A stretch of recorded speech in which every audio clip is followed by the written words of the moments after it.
अपन channel SCS Mithila के करू subscribe और बेल बटन जरूर दबा दिया ताकि हर खबर सबसे पहले पहुंचा अहां तक। Private schools and children welfare association के हेड ऑफिस समनपुरा राजा बाजार पटना में एक विशेष कार्यक्रम का आयोजन किया गया।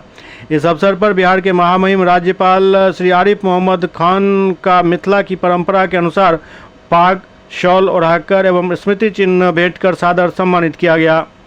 यह सम्मान दरभंगा जिला इकाई के जिला अध्यक्ष अबू बकर आब्दी, संयुक्त सचिव सलमान इस्माइल खान एवं सदस्य मोहम्मद सितारे खान द्वारा संयुक्त रूप से प्रदान किया गया।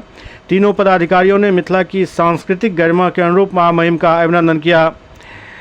इस कार्यक्रम का मुख्य उद्देश्य private schools and children welfare association और स्किल इंडिया के बीच सहयोग की घोषणा था, जिसके अंतर्गत pre school facilitators and caregivers के लिए स्किल ट्रेनिंग प्रोग्राम शुरू किया जाएगा।